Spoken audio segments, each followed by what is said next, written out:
Smoking causes cancer. Consumption of alcohol is injurious to health. Be safe, don't drink and drive.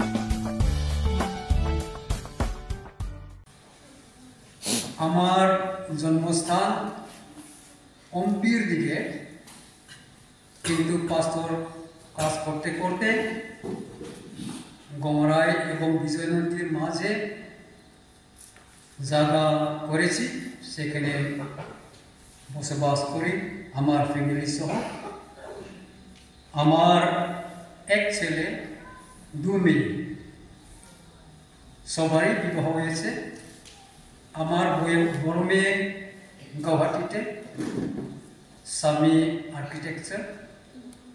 আমার ছোট মেয়ে আগরতলায়, স্বামী বিশ্ববিদ্যালয়ে ইউনিভার্সিটিতে প্রফেসর। এখন আমার ছেলের সঙ্গে থাকে। এই এরিয়াতে এই হলো দ্বিতীয়বার, কিন্তু আজকে একদম ভিতরে আমি ঢুকলাম। এই কারণে এটা হবে আমার জীবনে প্রথম, কি জানে শেষ বা বলাও যেতে পারে। আমার জীবনের শেষ অংশে আমি যে কৌরব ভাষাভাষীকে নিমন্ত্রণ পাবো এবং সম্মান দিতে হবে, এটা আমার চিন্তার বাইরে। এটার জন্য আমার সমস্ত পাস্টর জীবনটা সেই ইংলিশ বাদ দিয়ে, বাংলা বাদ দিয়ে নিজের ভাষায় আমি মিনিস্ট্রি করেছি। এটার জন্য নিজের ভাষা ছাড়া আর কোনো ভাষাতেই আমি ওস্তাদ নই। যাই হোক, প্রয়োজনবশত আমি বাংলা ভাষায় ব্যবহার করে থাকি, কারণ আমি বাংলা মিডিয়ামের ছাত্র। এটার জন্য সম্পূর্ণভাবে ভাষা পড়ে বাংলা ভাষায় আমার কিছু চিন্তা আমার প্রকাশ করতে পারি। আর অন্য ভাষা কোনো এত কী বলবো, খুব সহজে এবং স্বতঃস্ফূর্তে আমি ব্যবহার করতে পারি না। যাই হোক, আপনাদের সবাইকে আপনাদের এই অ্যাডভান্স ক্রিসমাস এর শুভেচ্ছা এবং নমস্কার আপনাদের প্রত্যেককে জানাই। আজ এই সময়ে আপনাদের সাথে ঈশ্বরের বাক্য আলোচনার জন্য আমি প্রস্তুত হয়েছি। সেই আমাদের যিনি নাকি পড়াশোনা করেন, আমাদের চেয়ারম্যান, যিনি নাকি পাঠ করেছেন প্রথমে সেই যিশায় ভাবপতি পুস্তক থেকে 7 অধ্যায় 14 পদ, যেখানে নাকি লেখা আছে ঈশ্বর নিজেই তিনি আমাদেরকে চিহ্ন দিবেন। এক কুমারী গর্ভবতী হবে এবং পুত্র প্রসব করবে, তার নাম হবে ইম্মানুয়েল, অর্থ ঈশ্বর আমাদের সহিত। এই যে ইম্মানুয়েল, এই ব্যাপারে আপনাদের সাথে কিছু আলোচনা করতে চাই এবং বক্তব্য রাখতে চাই। আমি মনে করি আমার জীবনে এই ইম্মানুয়েল অর্থটি খুবই উপকৃত। আমার জীবনে এই ইম্মানুয়েলের নাম দিয়ে খ্রিস্টান হওয়াটা আমার খুবই উপকৃত।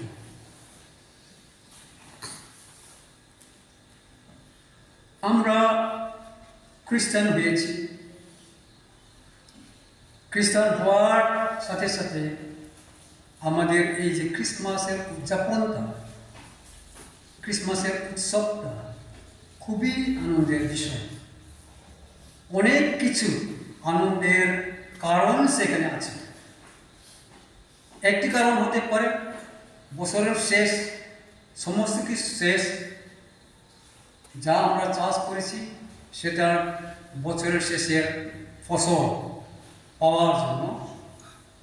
আর আমাদের আনন্দ হতে পারে আমাদের আয় ব্যয় ক্ষেত্রে, আমাদের আনন্দ হতে পারে আমাদের কি বলবো পারিবারিক জীবনের সমবেত হওয়ার সময়। আমিও কি বলবো অপেক্ষা করছি আমার মেয়ে, আমার নাতি, তারা আসবে, একসাথে আমরা ক্রিসমাস উদযাপন করব। কিন্তু এই সমস্তের ভিতরে এক নিগূঢ় আনন্দের বিষয় হল ইম্মানুয়েল, ঈশ্বর আমাদের সহিত।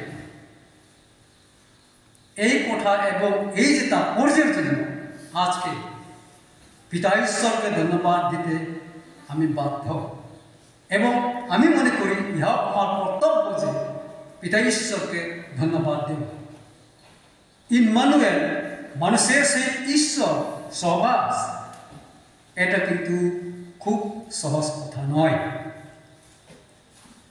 কেন? অনেক কারণ থাকতে পারে, কিন্তু কারণ হিসাবে আমি বলতে চাই শুধু একটি মাত্র, পাপী মানুষের এবং পবিত্র ঈশ্বরের সম্মিলন। ঈশ্বর নাম গৌরব, এটা মানুষের কর্মক্ষেত্র নয়, কর্মের ফল নয়, কিন্তু ঈশ্বরের দয়া এবং তার ভালোবাসার জন্য ইম্মানুয়েল। এটার জন্য যখন প্রচারক বলেছেন যে ঈশ্বর এবং মানুষের সহবাস,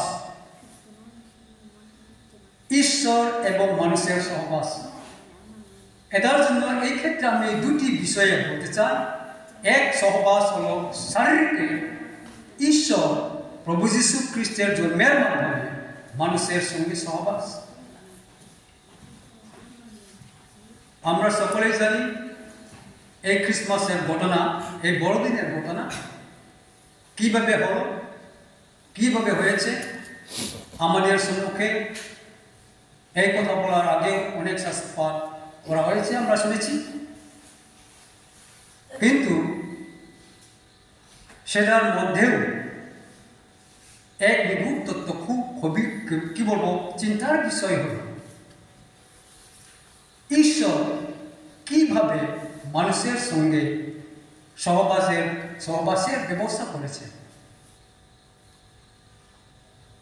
সম্পূর্ণ সেই ভাববাদীদের দ্বারা কথিত শাস্ত্রে এই লেখা আছে যে ঈশ্বর স্ত্রীজাত জন্মগ্রহণ করেছেন, সেই স্ত্রীজাত কি বলবো নিয়মের অধীনে হওয়ার জন্য। সুতরাং প্রভু যীশু খ্রিস্ট যে জগতে জন্মগ্রহণ করলেন, এই বলতে চাই তিনি পূর্ণ মনুষ্য এবং পূর্ণ ঈশ্বর। পূর্ণ মনুষ্য এবং পূর্ণ ঈশ্বর। মনুষ্য কিভাবে হলেন? তিনি সেই পবিত্র কুমারী মরিয়মের গর্ভে জন্ম নিলেন, স্ত্রী জাত। তার অর্থ হল সেই ইহুদি সমাজের স্ত্রীর মধ্যে তার জন্ম হয়েছে বলে মানুষের যা কিছু সামাজিক নিয়মকানুন ছিল, যীশু খ্রিস্টকে সেই নিয়ম অনুসারে মৃত্যু হতে লাগল। ইহুদিদের নিয়ম কি ছিল?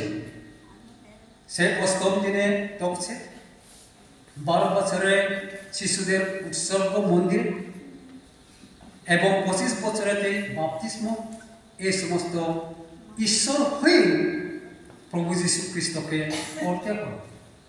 তার অর্থ শারীরিক মানুষের সাথে ঈশ্বরের কি বলবো সহবাস, ইম্মানুয়েল, আমাদের সেই ঈশ্বর। কিন্তু আমাদের সেই ঈশ্বর যদিও হয়, আমরা যা খাই তিনি খেলেন, আমাদের যা প্রশান্ত তিনি প্রশান্ত ভোগ করলেন, আমাদের যা সুখ দুঃখ তিনি সেই সমস্ত সুখ দুঃখ ভোগ করলেন। কিন্তু যেরূপ আমরা প্রতিনিয়ত পাপ করে থাকি, অন্যায় করে থাকি, চুর চামারি করে থাকি, সেখান থেকে তিনি সম্পূর্ণরূপে বিরত ছিলেন, অর্থাৎ তিনি সে সমস্ত করতেন না। সম্পূর্ণরূপে তিনি পবিত্র। এটাই মানুষ হয়ে মানুষের সাথে ঈশ্বরের সহবাস। এইখানে শারীরিক হিসাবে ইম্মানুয়েল আমাদের সহিত মানুষের সহিত যে ঈশ্বর, সেটা পরিপূর্ণ হয়। দ্বিতীয় পর্যায়ে আসি মানুষের সাথে ঈশ্বরের সহবাস ইম্মানুয়েল।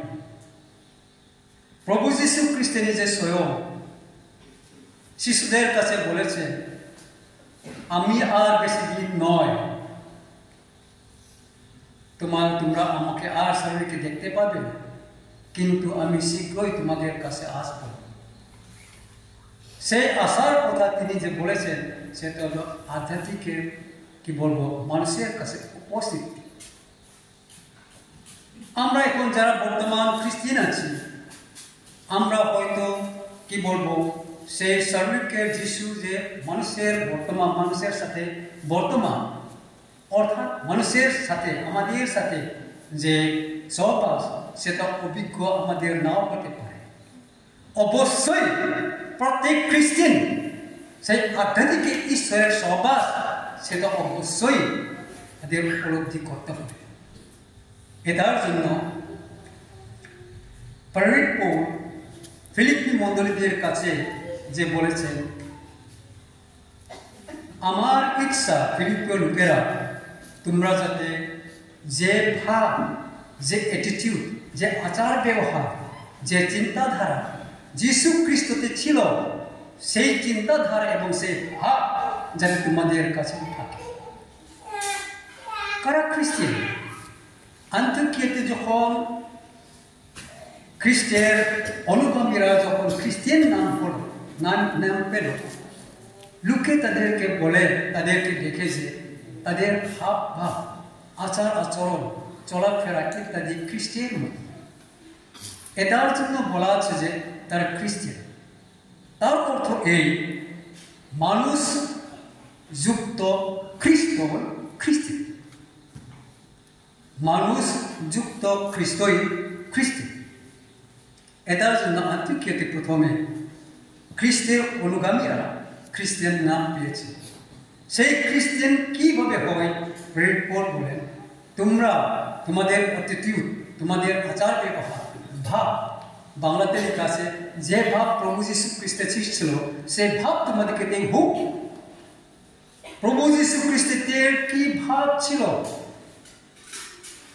আমরা যদি অনবরত পড়ে থাকি সেই ফিলিপ্পি 2 অধ্যায়ে, তিনি ঈশ্বরের জ্ঞান নিলেন না, মনুষ্যের সদৃশে জন্মগ্রহণ করলেন, এমনকি দাসের রূপ ধারণ করলেন, প্রকারে তিনি মনুষ্যবধ প্রত্যক্ষ হলেন। এটা সত্যি আশ্চর্যের বিষয়। খ্রিস্টানদের জন্য উপদেশ এবং খ্রিস্টানদের জন্য টার্গেট দেওয়া যে ভাব খ্রিস্টের কাছে ছিল, সেই ভাব যাতে খ্রিস্টানদের কাছে হোক।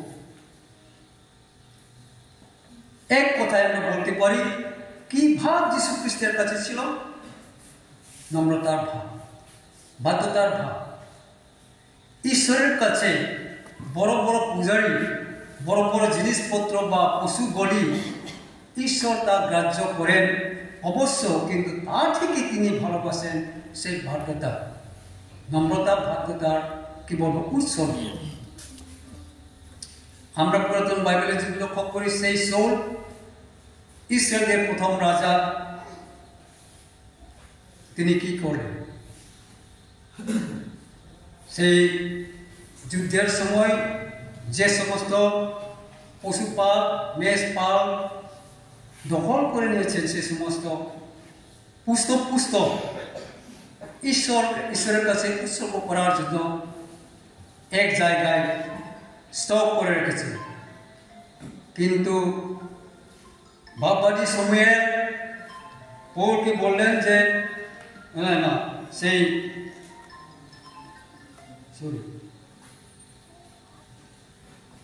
সৌলকে বললেন যে তুমি কেন করেছ এই সমস্ত কাজ?